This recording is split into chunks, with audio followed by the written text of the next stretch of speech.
Halo adik-adik semuanya. Kembali lagi nih sama Kak Monika. Apa kabar kalian? Semoga adik-adik semua dalam keadaan baik dan sehat selalu ya. Hari ini kita akan belajar bersama lagi nih. Nah, sebelum mulai belajar, kita berdoa dulu yuk. Yuk, ambil sikap berdoanya adik-adik. Dalam nama Bapa dan Putra dan Roh Kudus. Amin. Terima kasih Tuhan Yesus atas berkat, nafas kehidupan, serta rahmat yang Kau berikan kepada kami. Sekarang kami akan belajar, berkati dan bimbing kami Tuhan, agar kami dapat belajar dengan baik. Semoga kami dapat memahami materi yang akan kami pelajari hari ini. Terima kasih Tuhan Yesus. Amin. Dalam nama Bapa dan Putra dan Roh Kudus. Amin. Oke, adik-adik sudah siap belajar ya? Nah, adik-adik kakak mau tanya, kalian pernah nggak sih mendengar kata sakramen Ekaristi? Nah, kalau pernah mendengar, kalian mendengar dari mana atau dengar dari siapa? Ayo coba diingat-ingat. Nah, adik-adik, kalian tahu nggak sih sebenarnya sakramen Ekaristi itu apa ya? Adik-adik, pada video sebelumnya, kakak sudah pernah membahas loh tentang 7 sakramen yang ada di dalam gereja Katolik. Nah, sakramen Ekaristi itu termasuk ke dalam bagian 7 sakramen dalam gereja Katolik. Oke adik-adik, sakramen Ekaristi itu merupakan sakramen kedua yang diterima oleh seseorang dalam ajaran gereja Katolik. Adik-adik, yuk kita cari tahu lebih lanjut ya tentang sakramen Ekaristi. Nah, sebelumnya kita kenali dulu yuk arti kata Ekaristi. Ekaristi ini berasal dari bahasa Yunani. Nah, cara bacanya kalau nggak salah ya, Eucharistein, yang berarti ucapan terima kasih atau syukur kepada Allah. Kata Ekaristi mau mengungkapkan pujian syukur atas karya penyelamatan Allah yang terlaksana melalui Yesus Kristus. Nah, adik-adik, sakramen Ekaristi itu merupakan sesuatu yang istimewa loh. Wah, kenapa ya? Ada yang tahu nggak kenapa kok sakramen Ekaristi itu istimewa? Oke, jawabannya adalah karena di dalam sakramen Ekaristi itu Tuhan Yesus menghadirkan dan mengorbankan dirinya dalam rupa atau dalam bentuk roti dan anggur. Wah, keren banget kan ya adik-adik? Iya dong, kita harus bangga karena kita punya Tuhan yang hebat. Adik-adik, pada slide sebelumnya kakak sudah bilang ya kalau Tuhan Yesus itu menghadirkan dan mengorbankan dirinya dalam bentuk atau dalam berupa roti dan anggur. Nah, sekarang kakak mau tanya, kalian tahu nggak sih roti dan anggur dalam sakramen Ekaristi itu kayak apa sih? Ada yang tahu? Oke, nah roti dalam sakramen Ekaristi ini sering disebut hosti, artinya tubuh Kristus. Nah, sedangkan anggur dalam sakramen Ekaristi ini melambangkan darah Kristus. Jadi roti melambangkan tubuh Kristus, sedangkan anggur melambangkan darah Kristus. Nah, adik-adik bisa dilihat ya di gambar. Roti atau hosti ini warnanya putih dan bentuknya bulat. Sedangkan kalau anggur ini biasanya ditempatkan dalam wadah piala ataupun cawan. Adik-adik, pasti kalian pernah ya mengikuti perayaan Ekaristi? Iya dong, pasti pernah. Nah, perayaan Ekaristi itu nama lainnya adalah Misa. Adik-adik, dalam perayaan Ekaristi, kita sebagai umat beriman berkumpul untuk yang pertama, yang pastinya untuk merayakan perjamuan Tuhan. Nah, kita merayakan Ekaristi sebagai tanda untuk memperingati perjamuan malam terakhir Tuhan Yesus bersama dengan para muridnya. Nah, kalian masih ingat tidak kisah tentang perjamuan malam terakhir Tuhan Yesus? Oke, yang kedua adalah untuk mengenang sengsara dan kebangkitan Tuhan. Dengan merayakan Ekaristi, kita juga dapat mengenang sengsara dan kebangkitan Tuhan sebagai peringatan syukur untuk menghadirkan kembali Tuhan Yesus yang mempersembahkan dirinya dalam kematian di salib demi keselamatan manusia. Yang ketiga adalah mempersembahkan kurban kudus. Yang keempat, menerima komuni kudus. Nah, adik-adik, dengan menerima komuni kudus, kita dapat dipersatukan dengan Tuhan Yesus Kristus. Dan yang terakhir adalah merayakan misa kudus. Merayakan Ekaristi melalui misa kudus. Nah, setelah kita merayakan Ekaristi, kita diutus oleh Tuhan untuk membawa berkat bagi sesama. Adik-adik, kalian perlu ingat ya, kalau menerima komuni saja itu gak sama loh dengan merayakan Ekaristi. Loh, emangnya kenapa? Oke, jadi gini. Komuni itu merupakan bagian dari perayaan Ekaristi dan juga sebagai puncak dari perayaan Ekaristi. Bener gak? Komuni itu tuh masuk di dalam bagian-bagian dari perayaan Ekaristi. Iya, bener dong. Nah, oleh karena itu, kita harus mengikuti perayaan Ekaristi dari awal sampai akhir. Makanya kalau misalnya kalian ikut perayaan Ekaristi atau ikut misa itu harus benar-benar sampai selesai. Jangan pas habis komuni lalu kalian langsung pulang. Nah, gak boleh. Karena nanti kalian juga akan meninggalkan atau kalian tuh gak terima berkat dari pastor atau dari imam. Nah, itu sayang sekali.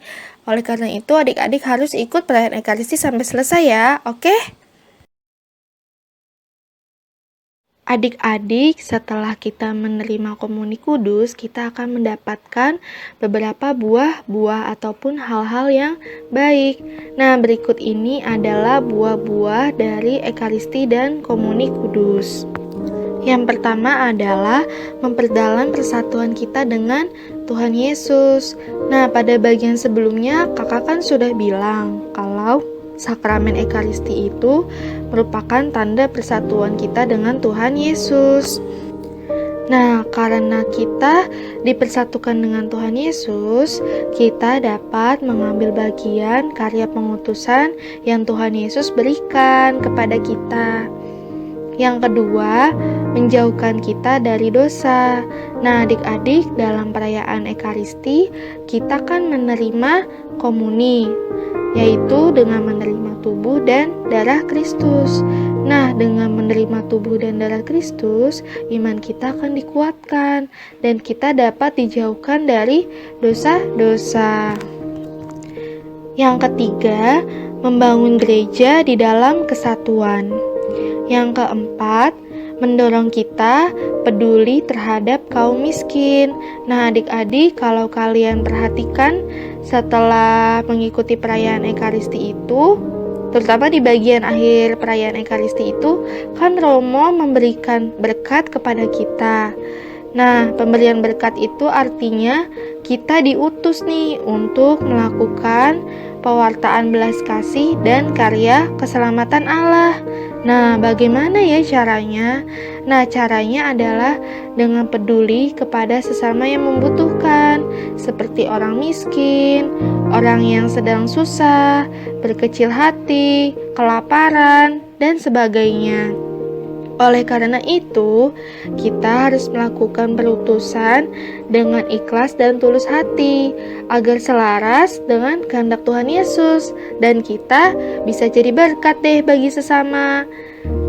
Dan yang terakhir adalah dapat mendorong persatuan umat beriman.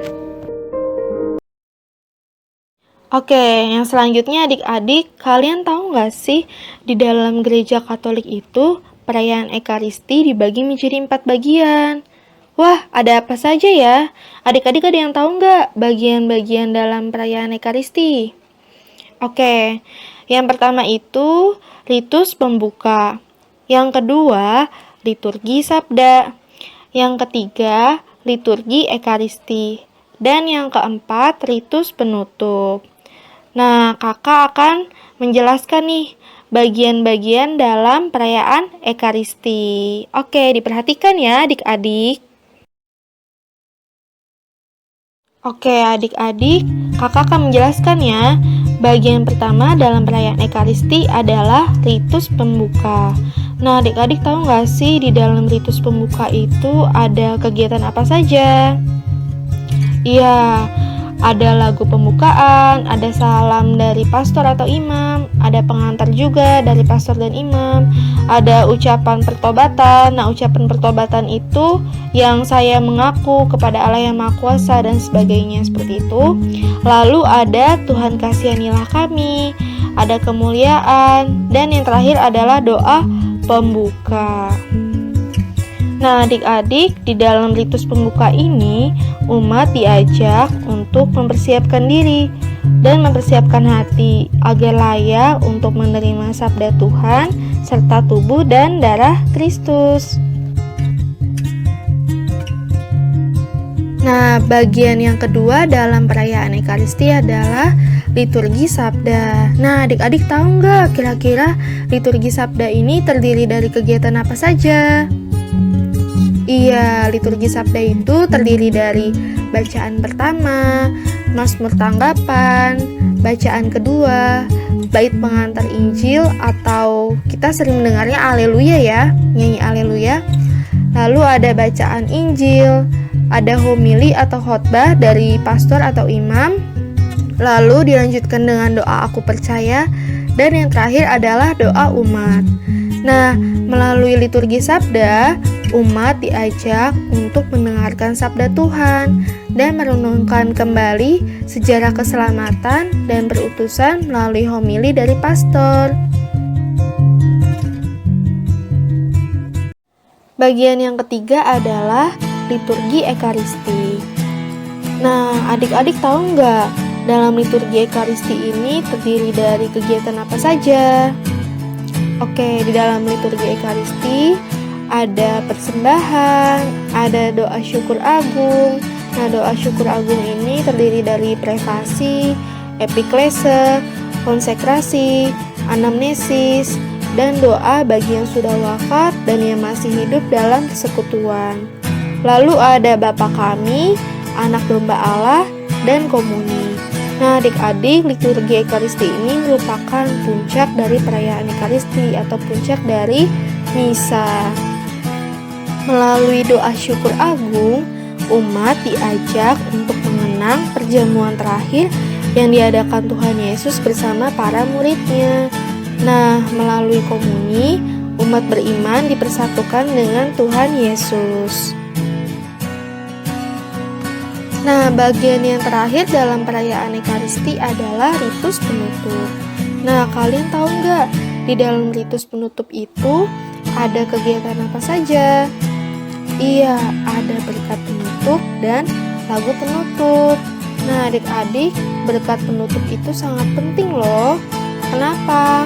Karena melalui berkat penutup, umat beriman diutus untuk mewartakan kabar baik kepada segala makhluk dan dibekali berkat dari Tuhan. Jadi, berkat penutup itu diberikan oleh pastor atau imam sebelum kita pulang dari gereja. Nah, makanya kalau ikut misa itu harus sampai selesai ya, seperti yang tadi kakak sudah bilang. Karena kalau misalnya kita ikut misa atau ikut perayaan Ekaristi nggak sampai selesai, kita nggak dapat berkat penutup dari Romo. Seperti itu ya adik-adik. Adik-adik, kalian masih ingat tidak dengan kisah perjamuan malam terakhir Tuhan Yesus bersama dengan murid-muridnya? Oke, mungkin ada yang ingat dan ada juga yang nggak ingat ya. Oke, nggak apa-apa. Nah, kali ini kita akan membaca dari Injil Matius bab 26 ayat 17 sampai dengan 29. Yuk kita baca bersama-sama. 1, 2, 3. Pada hari pertama dari hari raya roti tidak beragi, datanglah murid-murid Yesus kepadanya dan berkata, "Di mana engkau kehendaki kami mempersiapkan perjamuan Paskah bagimu?" Jawab Yesus, "Pergilah ke kota kepada si anu, dan katakan kepadanya, 'Pesan Guru, waktuku hampir tiba. Di dalam rumahmu lah aku mau merayakan Paskah bersama-sama dengan murid-muridku.'" Lalu, murid-muridnya melakukan seperti yang ditugaskan Yesus kepada mereka dan mempersiapkan Paskah.